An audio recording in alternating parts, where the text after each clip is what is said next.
morning, good morning. Good morning, good morning, good morning. Good morning, good morning, good morning. Clap your hands, clap, clap, clap. Stomp your feet, stomp, stomp, stomp. Spin around, spin, spin, spin. Alright. Good morning, good morning, good morning. Good morning, good morning, good morning. Good morning, good morning, good morning. Good morning, good morning, good morning. Wash your hands, wash, wash, wash. Shake your hands, shake, shake, shake.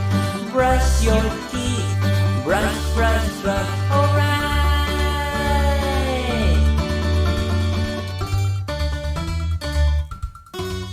Good morning.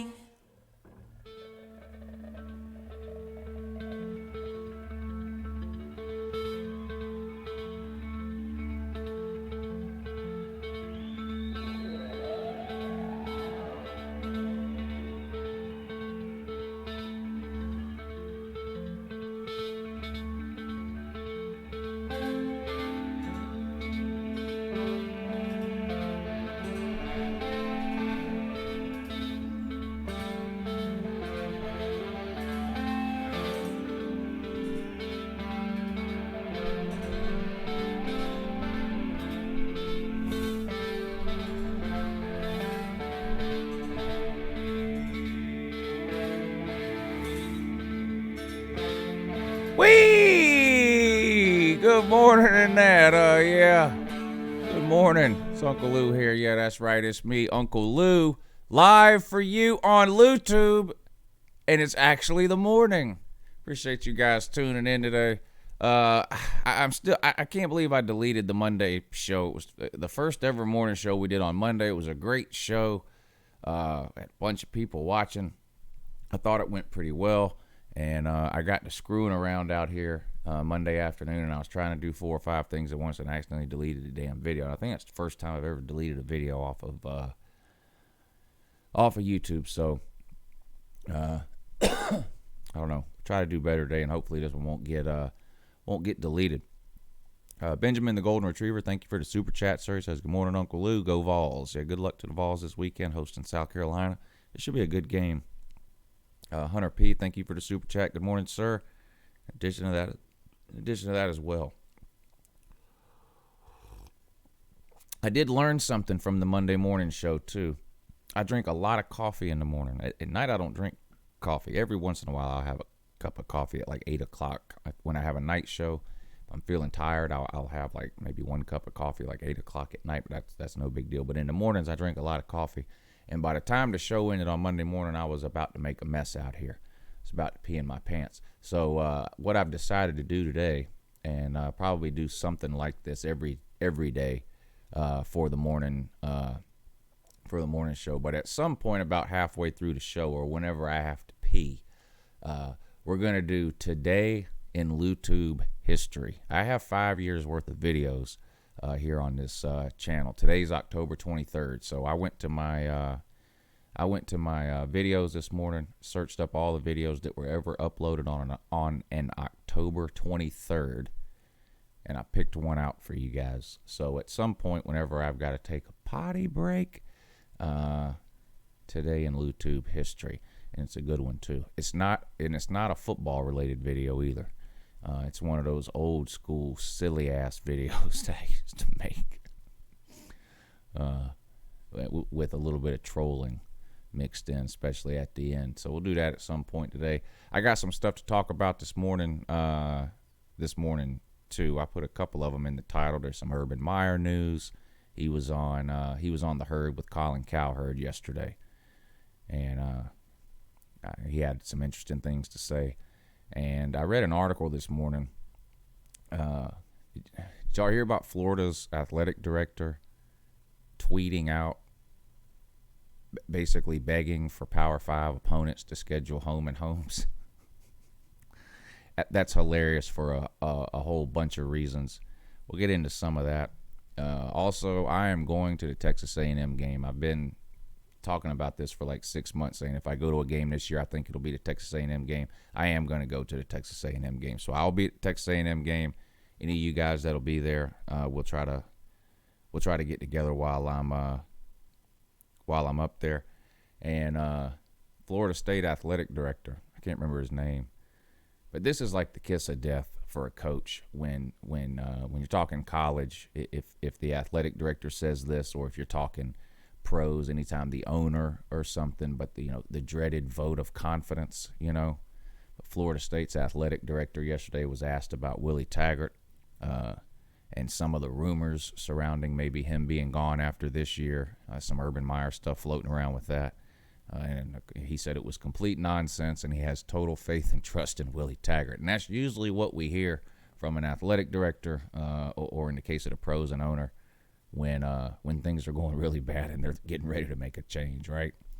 I don't know. Anyway, that was kind of funny. South Carolina got put on 1-year probation yesterday for a nothing violation, illegal text messages, illegal contact with a recruit during a period of time when you're not supposed to have contact with them. I mean, this kind of stuff happens all the time. Wasn't it South Carolina that got in trouble a couple of years ago for sending a recruit a cupcake or something on his birthday? I mean, some of these rules are just arcane with college football, but yeah.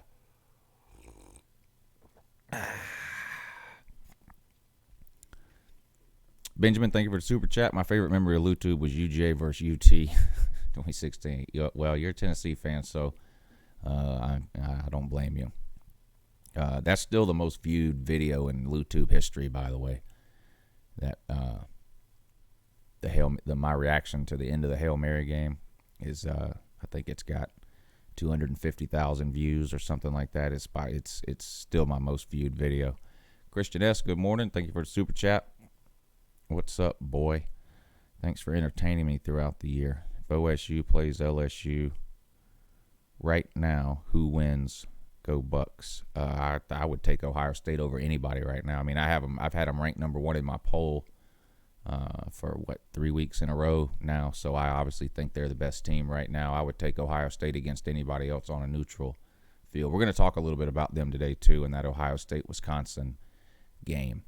What's up to everybody in the comment section? I appreciate you guys tuning in this morning. This is something new. I just started. We're going to do it Mondays, Wednesdays, and Fridays at 8 a.m. for now. We'll see how that goes. Maybe we expand it to every morning, 5 days a week. We'll just sort of see how it goes. But we're going to do the 3 days a week here for a while. So I really appreciate you guys tuning in. It's hard to get people to watch anything new. So I really appreciate the support, you guys tuning in this morning. So Glitter Gator, thank you. Clem Tiger, Mike Taylor, Lieutenant Lunchable, thank you. Gray Barbie, what's up, buddy? Zach Hicks, Celine Driver, what's up? LSU DV124, thank you for tuning in. I really appreciate it. Exodus, thank you. Or I think I'm Exodius. If I'm saying that wrong, I'm sorry. Dennis Wilson, what's up, buddy? You're up early today. Alejandro Ramirez, Fry Daddy Fry, Daniel Aldrich, Travis Thompson, Cody Branch, Rack Jones, Dane McAllister. Appreciate all you guys tuning in. Let's talk about this Urban Meyer. I don't know how many of you guys saw this yesterday or heard this yesterday.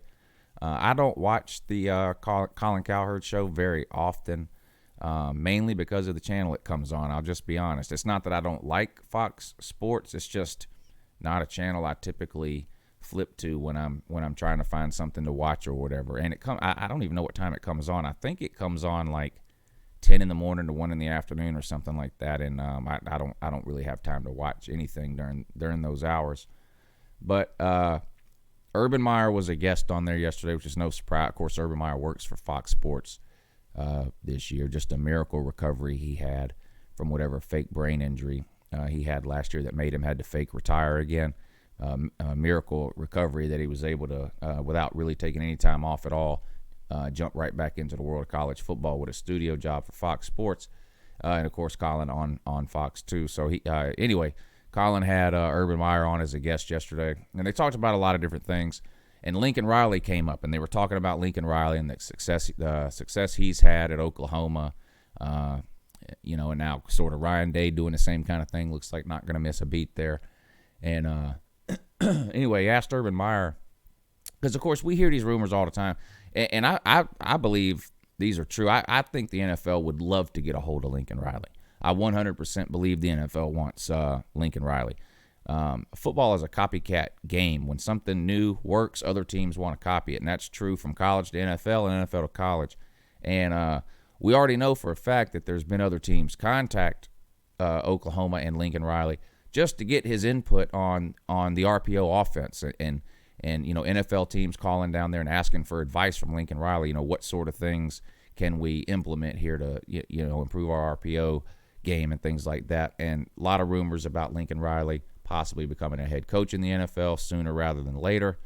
Now, he always says no when asked about it, Lincoln Riley, but what do you expect him to say, right?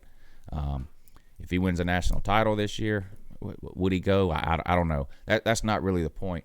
They were talking to Urban Meyer about that, and and specifically the Dallas Cowboys. Now, they had a big win this past weekend, the Dallas Cowboys did, but prior to that, they've been really struggling this year, and it seems like Jason Garrett is on the hot seat every single year. Jerry Jones is very loyal to coaches, though, but Jason Garrett's been there a long time and hasn't had a whole lot of postseason success in Dallas, so you hear his name come up every single year for being on the hot seat, possibly getting fired. So Colin asked Lincoln Riley, asked Urban Meyer, do you think Lincoln Riley would take the Cowboys' job? And Urban Meyer said, well, the Dallas Cowboys is the one job that, if you're offered, you have to take it. And Colin Cowherd said, well, would you take it? And he said, yes, I would. Now this is something I hadn't considered. I'll be honest with you. I had not considered Urban Meyer to the NFL. I figured he was going to be a lifer in college football, and I still kind of think that. I'm not sure an NFL team would take Urban Meyer. There's just a lot that goes along with that. It's one thing to take a chance on a player that has some baggage. Players are younger, generally speaking, and potentially can change and grow up some. Urban Meyer's done all his growing up. I mean, Urban Meyer's not going to suddenly get more mature, is he? No. So I'm not sure an NFL team would take a chance on him, but he did say he would take it. But so that tells you right there, he's not done coaching. Now, most of us already knew this, but what do you guys think? You guys know I was all over the Urban Meyer to Southern Cal thing. I've been on that for over a year. Since last offseason, I have been on the Urban Meyer to Southern Cal thing. They're having a little bit better of a season this year than I thought they would have, Southern Cal. Now, I still don't think they're going to win a division or anything like that, but they're not going to miss a bowl game, I don't think, like they did last year. So what do you guys think about that situation as of today? Is Clay Helton's job safe in Southern Cal? Is he still on the hot seat? Do you think he's going to get fired when they don't win the division? I mean, what do you think is going to happen there? And if Clay Helton does get fired, do we still think it's Urban Meyer that takes the job there? I do. There's only a handful of jobs in college football anymore that I think Urban Meyer would consider taking. Obviously, Southern Cal is one of them. The Florida State thing is interesting. That is a big-name school, a big-time program in a very hot recruiting area. The ACC is not loaded. And Urban, he's not going to the SEC, and he's not going back to the Big Ten. We know that. I don't think Notre Dame would take him either. So I think those three things are out. So I think you're looking at Pac-12, Big 12, ACC, and it would have to be a big-name program. What if Lincoln Riley jumps to the NFL? Would Oklahoma take him? I don't think so. It doesn't look like Tom Herman at Texas is going to be going anywhere anytime soon. So that job's out. I think those are really the only two jobs in the Big 12 that Urban Meyer would consider. I think he would consider the Florida State job if offered. I definitely think he would consider the Southern Cal job if offered. But what do we think about that now? We're halfway through this season. We see what Southern Cal is. They're still not where they should be. They should be dominating the Pac-12 South. How is it that the Pac-12 South has got to the point where Utah and Arizona State are the best two teams, and Southern Cal is barely keeping its head above water? I mean, that's just hard to believe, honestly, and it's unacceptable. Southern Cal should dominate the Pac-12 South 9 out of 10 years, shouldn't they? Yeah, they should, without a problem. Anyway, so I don't know.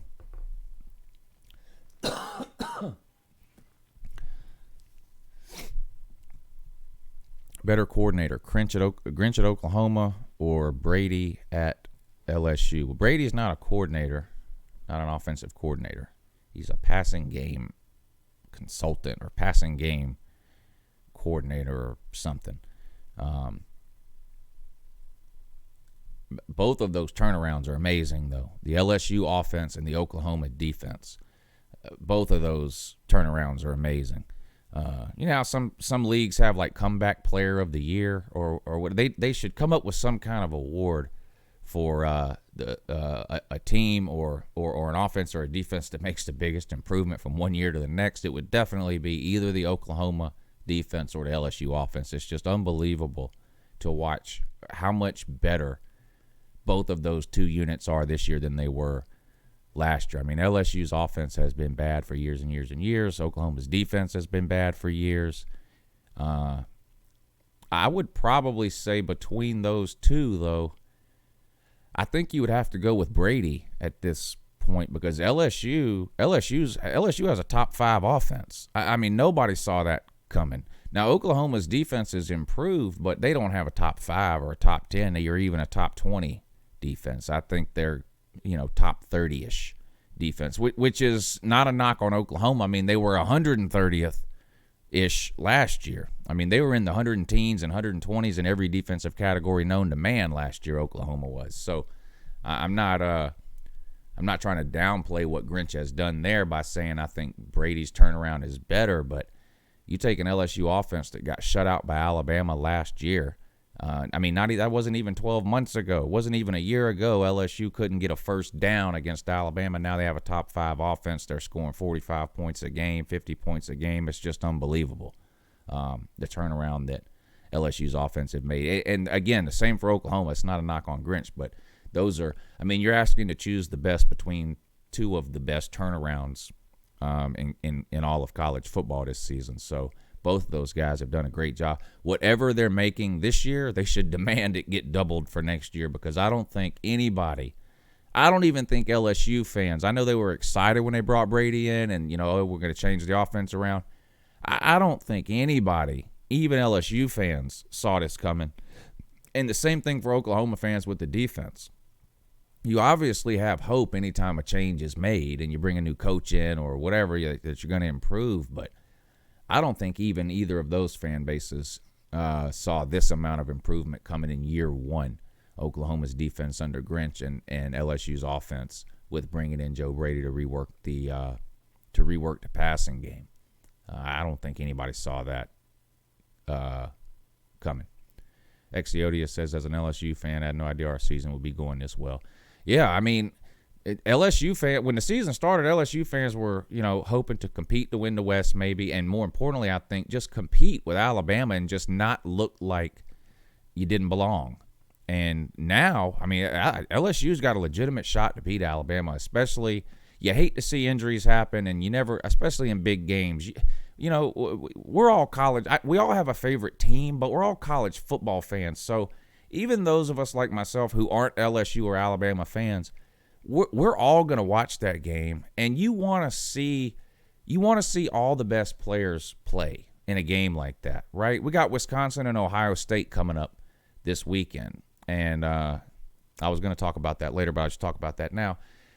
A little bit of the shine maybe has been taken off of that game with Wisconsin losing this past weekend to Illinois, but listen, Illinois is not better than Wisconsin. Wisconsin is still an elite team this year. They're a top 10 team without question. I don't know what happened against Illinois, but, we just see that sometimes. But, what if Jonathan Taylor wasn't playing in that game? It just wouldn't be the same, right? What if Justin Fields or J.K. Dobbins or Chase Young wasn't playing in that game for Ohio State. It just would take something away from that game. Now, LSU fans just want to win the game, don't really care how they do it. And if I was an LSU fan, I would feel the same way. But as a college football fan, when you have one of these big games that comes up that literally every college football fan is going to be watching that LSU-Alabama game, you want the teams to have their best players playing. And in the case of Alabama, I just don't think they're set up at the backup QB position this year like they have been in the last couple of years. You know, they had Tua as a backup a couple of years ago. We see how good he is. Then, of course, Jalen Hurts was the backup last year. We all know what he can do. Could Mac Jones be a pretty good quarterback? Maybe. He's no Tua or Jalen Hurts. I mean, I don't even think Alabama fans. It's hard to get people to be honest on this channel sometimes because we do so much trash talking here, and nobody ever wants to admit that they're worried or anything. If you're an Alabama fan and Tua's not playing in that LSU game, you can say you're not worried on here, but if you do, that's trash talk. That's all it is. You're 100% worried if you're an Alabama fan if Tua doesn't play in that game. 100% worried. I mean, come on. Right? But Wisconsin, Ohio State.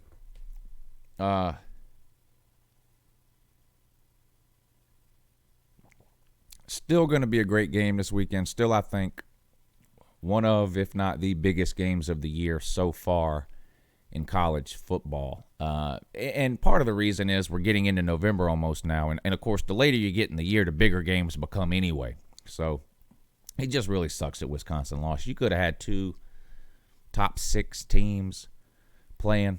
It would have, and Wisconsin fell all the way out of the top 10. But we'll see. Ohio State, of course, is going to have to find a way to slow down Jonathan Taylor. No one else has been able to do that. Now, obviously, Ohio State will be the best team and the best defense that Wisconsin has played this year. But probably say the same for Ohio State, too. They played a pretty good Cincinnati team and beat them 42-0. They played a pretty good Michigan State team and beat them, 38-14, something like that. I mean, whatever, 38-10, whatever it wasn't even close. Really, both those teams have blown out everybody they played, with the exception of course, Wisconsin losing to Illinois last weekend, which I still is hard to believe. I think, am I wrong? I think Wisconsin losing to Illinois is more surprising than Georgia losing to South Carolina, don't you? Those are obviously the two biggest losses within the top 10 this year, surprising losses anyway.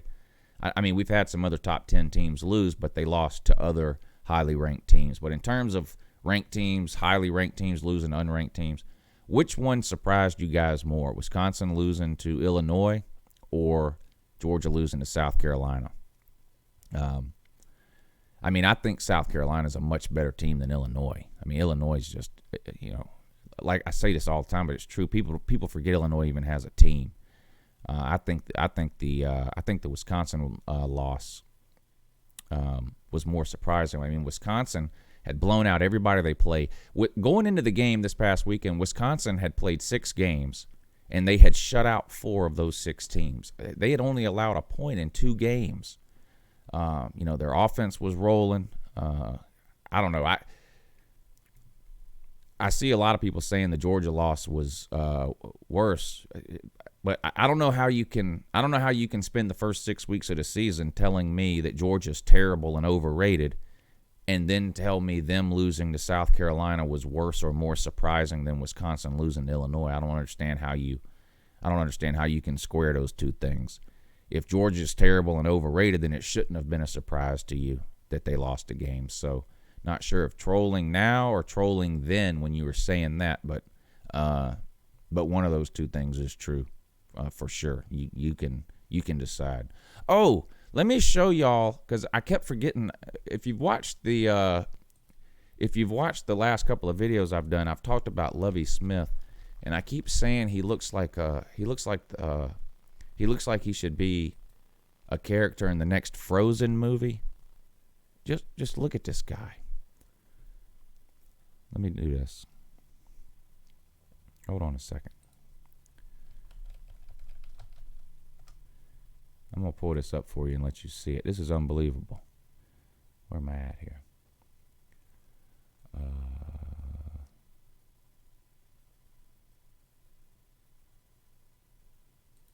That, I think, will work. Yeah. That'll work.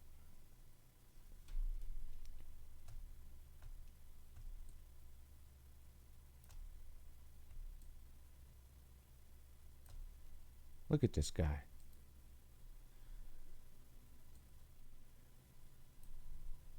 I mean, what is this? What is this?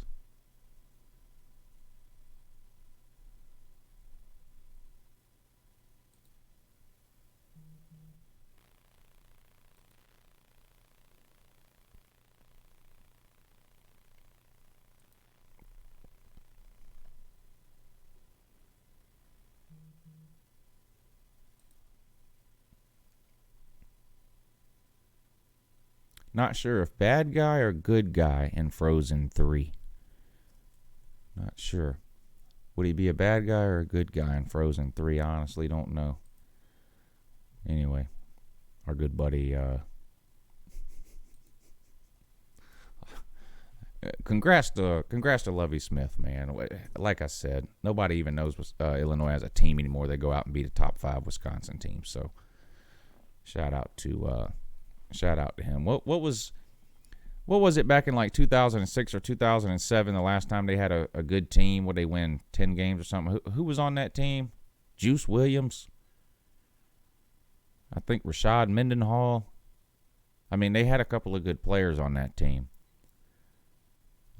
Quick. In the comment section right now, type the name of any current Illinois player. Go. I'll be patiently waiting.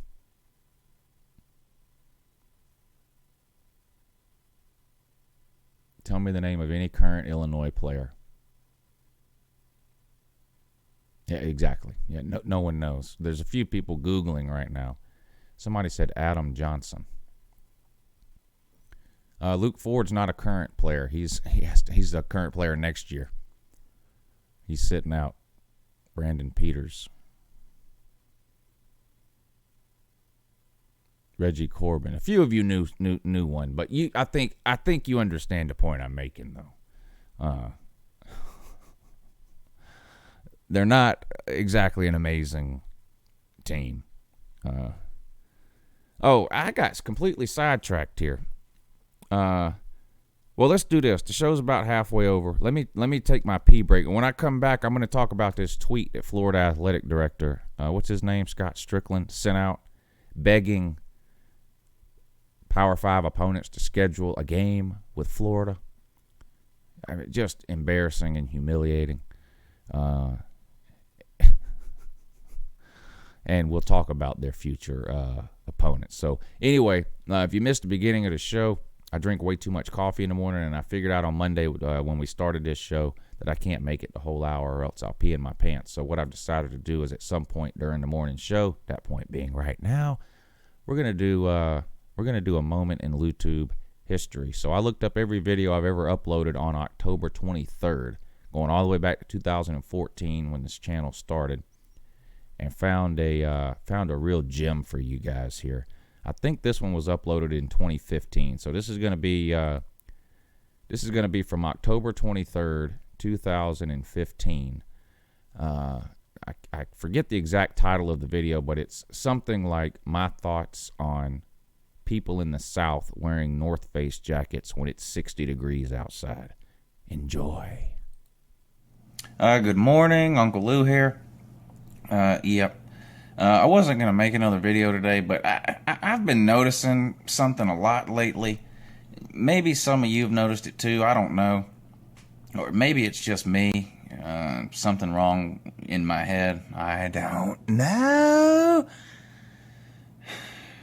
Anyway, the weather has started to change down here. Most of you know I live in Georgia.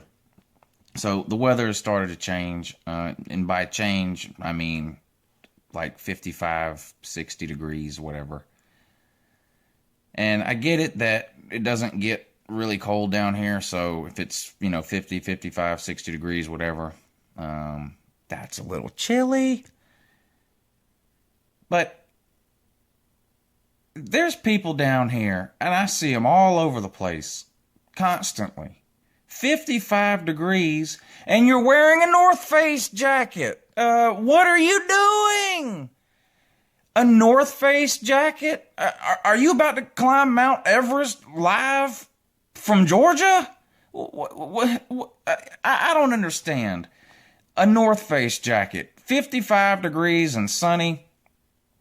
These people are walking around the mall, Walmart, and the dollar store wearing their North Face gear. I don't understand. To me, it's aggravating. When I see somebody with a North Face jacket on down here and it's 55 degrees, the first thing that pops into my head is, look, there's somebody who obviously has no place to be of any importance at all. Maybe somebody can explain it to me. I don't know. I don't know what you're trying to accomplish walking around sweating in a North Face jacket.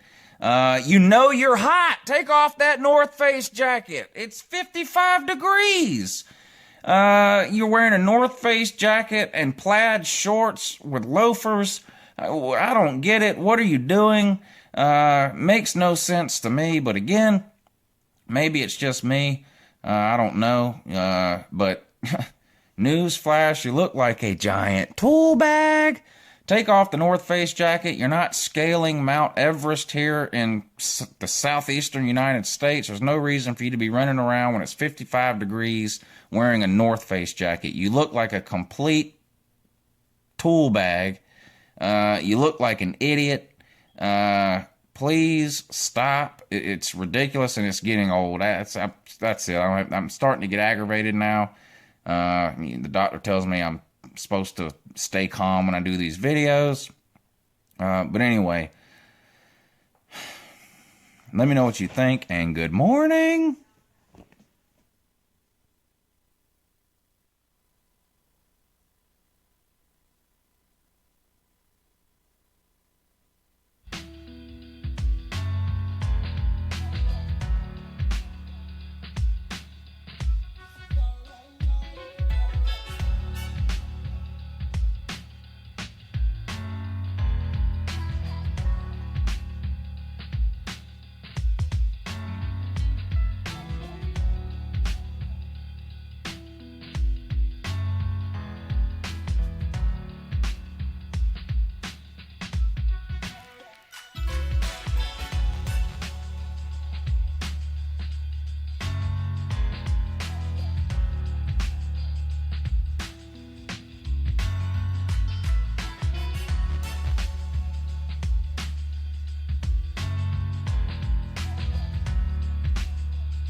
All right, good morning to Uncle Lou back for you. Yeah. For some of you, that video hit a little too close to home, didn't it? For a lot of you, that video was about you, and for the rest of you, you probably know somebody that is like that.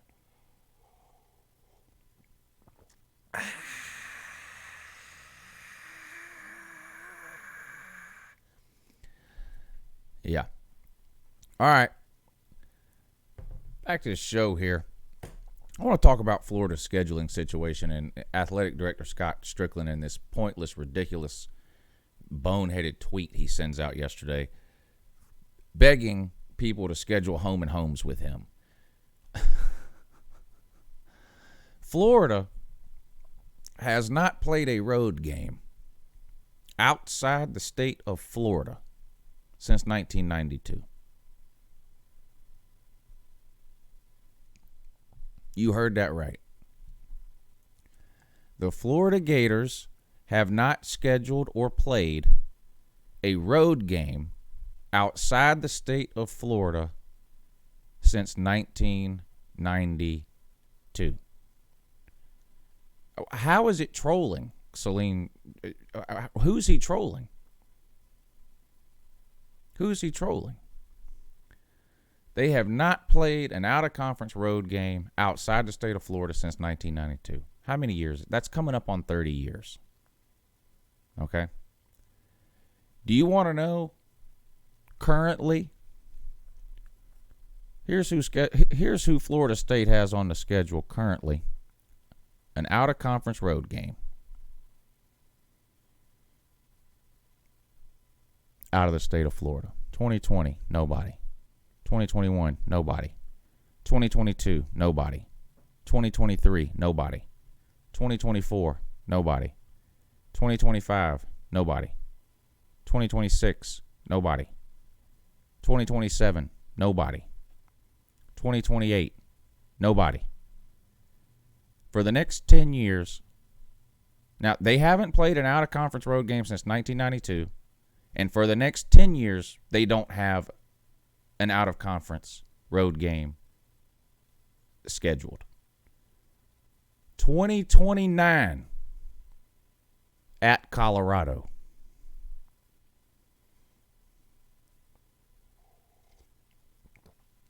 At Colorado.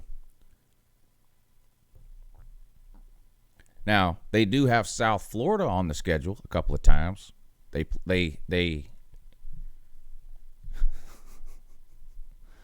They're really taking a leap of faith there and scheduled an actual road game an hour away in Tampa against South Florida. In fact, I think they have two scheduled. Maybe it's just one. No, it is one, I think. And even to schedule South Florida, to play South Florida at South Florida, they made South Florida play them twice at home. So it's a 3-game series they scheduled with South Florida. 2 in Gainesville, 1 at South Florida in Tampa. They don't have a single out-of-conference road game scheduled between now and 2029, and they haven't had one since 1992. And the athletic director is tweeting out that they're looking for Power 5 opponents to schedule home and homes with. No, you're not. What are you talking about, Scott Strickland? You haven't scheduled one since 1992. Now, I know he hasn't been there since 92, but it hasn't mattered who's been there.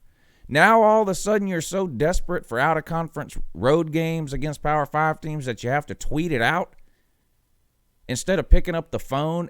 And here's how you know he's not serious. He tweeted it out. This stuff isn't negotiated over Twitter. Pick up the phone. I mean, this is just ridiculous. How do you not schedule a road game for 30 years? And it's another 10 years before you do. I mean, this is sad. Oh, 2031. 2031. How many years away is that? 12. They have a game scheduled at Texas. So if you're in kindergarten right now and you want to go to the University of Florida, you'll get to play Texas in 2031, 12 years from now, at Texas. This is ridiculous. And no one talks about this. You hear about Alabama all the time. People complain about Alabama. Alabama has played some road games, not a ton, but they've played more than none. Why don't more people talk about this with Florida? They haven't played a road game out of the state of Florida since 1992. And now they're tweeting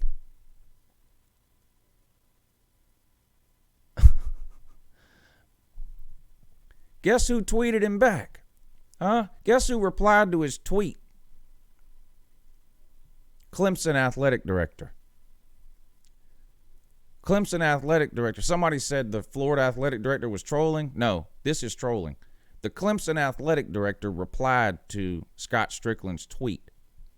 We'll schedule you. How's 2037 sound? That's 100%. I'm not making that up. I'm not exaggerating. You can find it on Twitter. The Clemson athletic director tweeted him back and said, "We'll schedule a home and home with you. How does 2037 and 2038 sound?" Now, do you know why the Clemson athletic director had to schedule or had to make that point that we will play you in 2037 and 2038? Do you know why the Clemson athletic director picked those 2 years? Because Clemson already has a bunch of home and homes scheduled with major Power 5 opponents between now and then. Because they've been doing it forever. At Auburn, at Texas A&M, just in the last few years.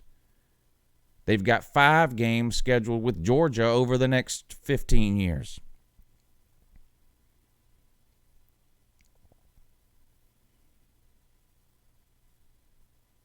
I don't go to very many games, but if I was the type of fan, I don't know who these people are, rich people, retired people, whoever they are, that go to all these games, home and away. Look at the Georgia game at Notre Dame and how popular of a game that was for Georgia fans who travel to these away games. Georgia's played at Oklahoma State, at Arizona State, at Colorado, at Clemson numerous times.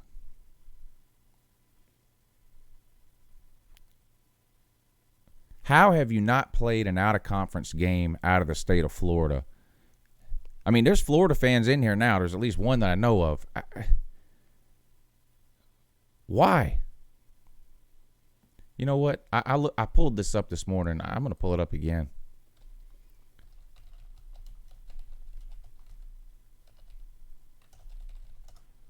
This dude tweeted out,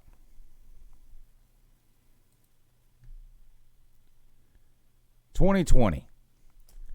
Florida schedule in 2020. Here we go. Eastern Washington. Where? In Florida. South Alabama. Where? In Florida.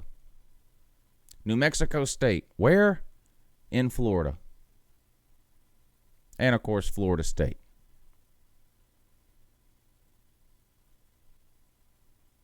(2020) Eastern Washington, South Alabama, New Mexico State.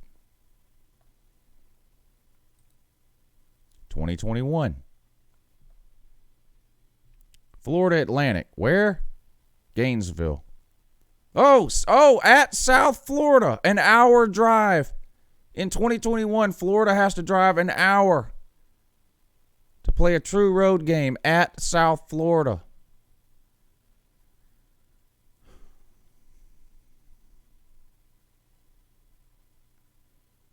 Samford. Where? Gainesville.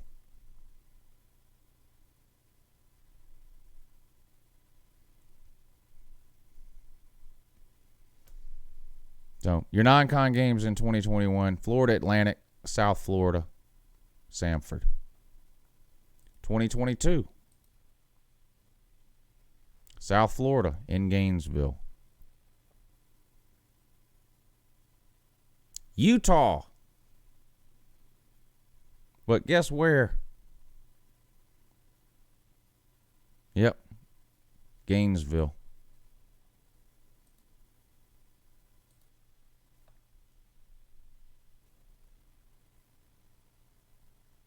Charlotte.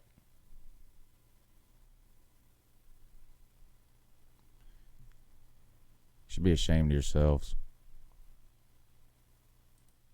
You really should be. You really should be ashamed of yourselves.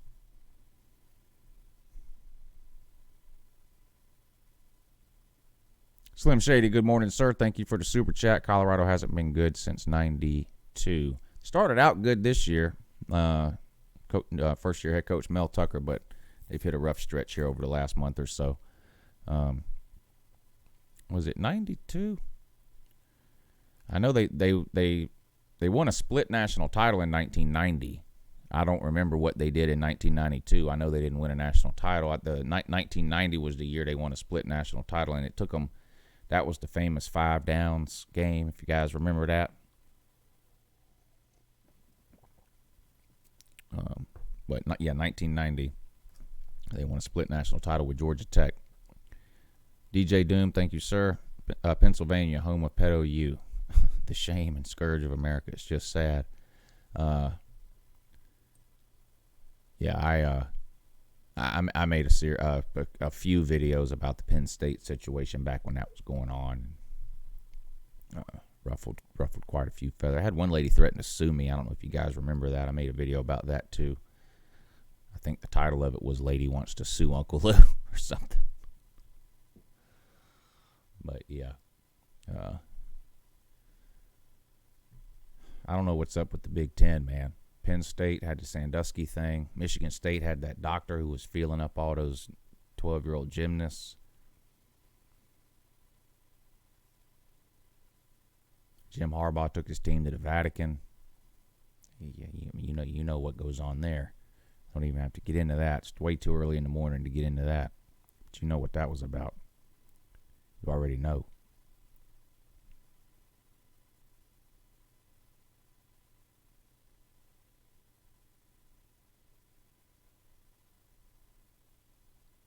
Yeah, you remember that Sue video? Yeah, she was. What it was is I had got into it with her on Facebook, and I screenshotted something she wrote on Facebook and put it in a YouTube video. She lost her mind. Right to sue Uncle Lou. Nothing ever came of that, obviously.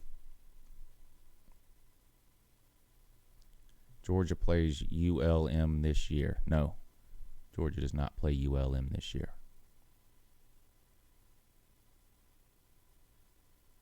And listen, there's nothing wrong with playing those lower tier teams. I'm in favor. A lot of people think Power 5 teams shouldn't play those teams at all. I'm okay with keeping one or two of those teams on the schedule a year. I think it benefits those other schools. It helps keep some of those schools afloat.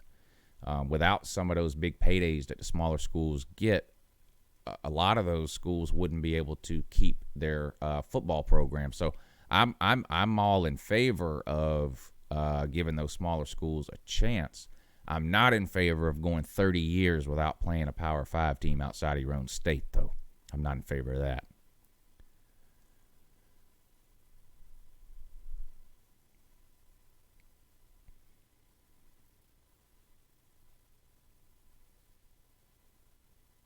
All right, Drake. Take it easy, buddy. Thanks for joining us this morning. Jake Fromm, 19 of 20 for 19 yards next Saturday. At one point against Kentucky, he started out like 4 of 5 for like 15 yards or something. But then at one point in the first half, he was 7 of 8 for like 12 yards because we threw a swing pass at one point that lost like 11 yards. And so at one point in the first half, he was like 7 of 8 for 12 or 13 yards or something like that. And these a lot of these idiot Georgia fans are all over Facebook bragging about his 85% completion percentage. I don't think 85% is very. Listen, if you're 4 of 5 for 15 yards, I don't think that's good. You really should be 5 of 5 because you're obviously throwing the ball behind or at the line of scrimmage every single time. So you really should be 5 of 5. 4 of 5 is not very good in that scenario to me. But I don't know. I'm not sure how many of you watch very many Georgia games. But if you haven't, well, hopefully you'll watch the Georgia-Florida game. I'm hoping we see something different. But if you have watched Georgia play this year, the passing game is just so simple and basic. It is just it's hard to watch. It's hard to watch. It really is. And I get it that we have a lot of inexperienced receivers, but like I watch a lot of college football, and I watch a lot of teams that aren't very good. I watch a lot of teams that don't have anywhere near the talent that Georgia has at quarterback or at wide receiver or at tight end. And their passing game doesn't look that way. Now, yeah, their quarterback's not completing 75% of the pass. Maybe their quarterback is only completing 65 or 60%. But it's a legitimate passing game, though. And I forget who was I talking. Might have been my dad, actually, I was talking to the other day. And I said, these 3rd and 6 or whatever, 3rd and 7, and we just run these give-up plays, these draws up the middle. We're not getting that first down, and then we're punting. Why not on 3rd and 6 or 3rd and 7 just throw a 45-yard post route? So what? It gets intercepted. You're punting on the next down anyway. I mean, a 50-yard interception, and at least then the other team thinks you're willing to try that, and maybe that backs them off a little bit because they're just suffocating the run game. I'm surprised it took till halfway through this year for teams to figure this out because I've been saying it for years. I don't understand. Why don't teams just put 8 people in the box and play press man on our 3 wide receivers? Why don't they do that? And now they're doing it. I don't know what I really don't know what took them so long. But I mean, Georgia's got a great offensive line and great running backs, but 5 people can't block 8. I mean, they can't. And it's not even, I mean, yeah, part of the problem is the run, but it's the plays. It's literally in the 3rd quarter of the Kentucky game, tied 0-0. About halfway through the 3rd quarter, we hold Kentucky like we did every time they had the ball. They punt. We fair catch it, of course, because that's all we're allowed to do. We come out. We run 3 straight runs up the middle and punt. I think we gained 3 yards on first down, 2 yards on second down, and 1 yard on third down. It was it was 4th and that made it 4th and 5 from our own 30-yard line or whatever. And we punt 3 straight play, the exact same play, 3 times in a row. I mean, that's giving up on all 3 downs. I mean, that's not even trying to come up with something. It was literally 3 in a row. And, of course, the crowd went nuts with the booing. And there's been a lot made about that this week, too, about the Georgia fans booing. Listen, you pay money to go to a game, you have the right to boo. You don't have to boo, but you pay money to go to a game and the team, I mean, you have the right to boo. These aren't pee-wee players. I mean, these aren't 9 and 10-year-olds. And besides that, it wasn't the players who was getting booed. It was the coaches, the play calling. There's just been way too many articles written about the booing. I mean, Florida fans booed Felipe Franks off the field multiple times last year. I mean, it happens. How do you think it makes these kids feel? This is so funny to me too. Anytime somebody does anything or says anything that that someone else disagrees with in terms of what they say about the players or something, they're kids. Oh, I can't believe you boo these kids, right? But then one of these players goes out and beats up a woman or something like that. Do you want them put in YDC? No. They're 20 years old. They're not kids. And if a 18, 19, or 20-year-old college football player can't handle getting booed, they honestly shouldn't come to the SEC, because that's a sign of a bigger issue. I guess they better stay off of social media. They better not watch SportsCenter or listen to Paul Feinbaum. They better not listen to any sports radio. I mean, this is big-time college football. People are going to be critical. And it doesn't bother these players. It's only some of these fans that it bothers. That's it. And I got into it with one yesterday on Facebook. It's not right to boo these kids. I said, these people are acting like booing at a football game got invented last Saturday in Athens. People have been booing at games since games were invented. Every single game I've ever been to, the opposing team gets booed when they come out of the tunnel. Isn't the opposing team kids too? So, I mean, you have no problem booing the kids on the other team, but your own team gets booed, all of a sudden you shouldn't be booing the kids. It's just ridiculous. It doesn't bother these players anywhere near as it bothers some of these, emotionally destroyed fans that are crying. Georgia played Kentucky at home and couldn't hardly get a first down and didn't score at all until midway through the third quarter. I would have been pissed off if people didn't boo. Georgia fans deserve better than that. So that's been a big mess amongst the Georgia fans this week on social media, arguing about whether or not it's right to boo. You can think it's not right to boo, but the idea that somehow people who do are wrong some kind of way is ridiculous. People have been booing since sports were invented. I mean, come on. UGA's favorite. Yeah, is anyone else surprised by that, or is it just me? That Georgia, what is it, 6.5 or something that Georgia's favored by over Florida? Is anyone else surprised? I'm not surprised Georgia's favored. I'm surprised at 6.5. I thought it would be closer to 2.5, maybe just under 3.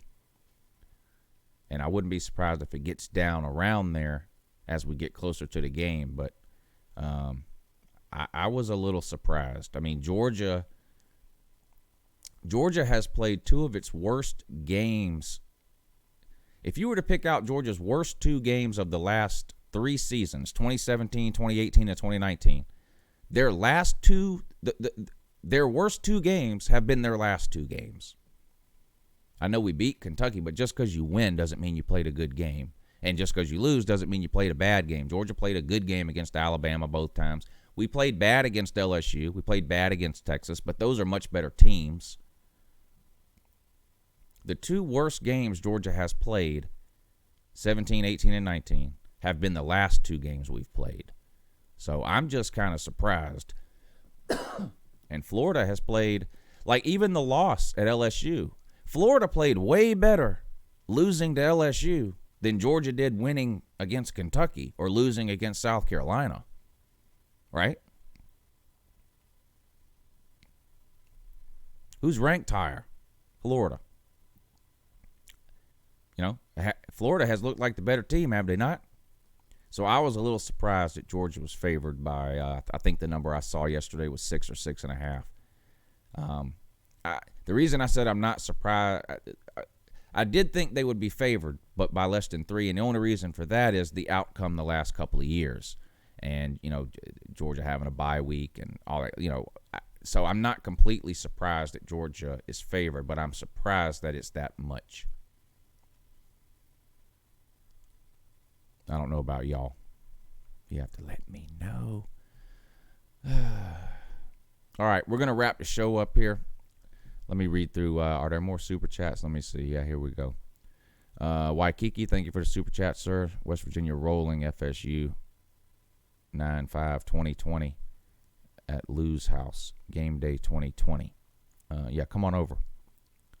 North Florida White Trash, thank you for the super chat, sir. Lou, you're a dingbat. Why would UF make their schedule harder than it has to be? We've never went undefeated. No doubt, you've never gone undefeated. Well, actually, I believe you have gone undefeated. You've never had a perfect season. I believe there was a year a long, long time ago where you went something like 9-0-1. So you technically were undefeated, but you had a tie. But you've never had a perfect season. And you're not having one this year because you already lost to LSU and you're losing to Georgia too. Yeah, you already know. Anyway, hey, appreciate you guys tuning in. Remember, we'll do this morning show again on Friday at 8 a.m. Monday, Wednesday, Friday, 8 a.m. The rest of the live schedule still stays the same. Tuesday and Thursday nights, 10 p.m. Eastern. That's the call-in show. Saturday morning, 9 a.m. Eastern. Another call-in show. And three streams this Saturday. The call-in show at 9 a.m. Then I'm doing a stream at 12. Is that the YouTube stream? Hell, I can't remember. If you, I'll figure. If you click back and watch last night's video, there's a scroll on the bottom of the screen that lays out the streaming schedule for Saturday. I'm streaming from 12 to 3:30, either on YouTube or Patreon. I can't remember which. And then from 3:30 till 7:30, I'm streaming on the other. So whatever that is, I just can't remember. But so two game reaction streams this weekend, 12 to 3:30 and 3:30 to 7. One will be on Patreon, one will be on YouTube. So at 12 you got the Ohio State Wisconsin game. I think that's the YouTube stream. I'm pretty sure I'm streaming on YouTube from 12 to 3:30, and then the Patreon stream will be 3:30 to 7 or 7:30 whenever those games end. And that's that'll be the Auburn LSU game is on during that time. So anyway, appreciate all of you guys tuning in this morning. Over 200 of you watching. I can't believe that this show has really started off well. Way better than I thought it would in terms of the number of people that are watching. So I really appreciate you guys supporting me as we try something new here on the channel. Remember, I love the nighttime show, but the way the nighttime show looks now, the way it flows now, the format of the show, all that evolved over time. And this show will be the same way. I'll continue to add things to the show. I'll take things away that aren't working or that you guys don't like. We'll add some other things. I'm going to have guests on starting very soon, hopefully next week. Not for the whole show, maybe sometimes for the whole show. I don't know. Maybe 15, 20 minutes, something like that. But anyway, so give this show a little bit of time, and it'll evolve. It'll get better, just like the nighttime show did, I promise. And I really appreciate all the support you guys give me, whether it's super chats, hanging out for the live shows, sharing the videos, the thumbs up, being active in the comment section. All that stuff really helps out. Really helps out a lot. So anyway, I got to do the top 25 preview and prediction video today, so I'm going to end the show.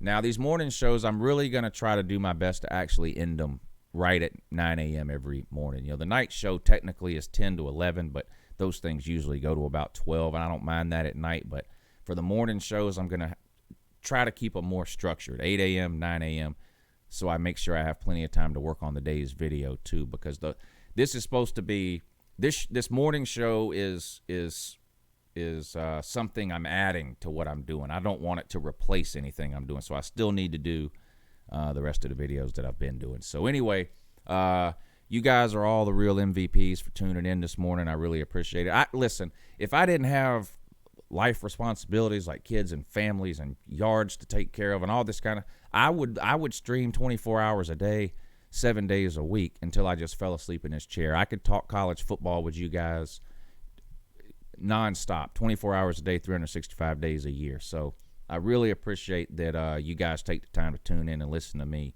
ramble on and on. So again, shout out to you guys, and I'll see you again real soon. Good morning in that.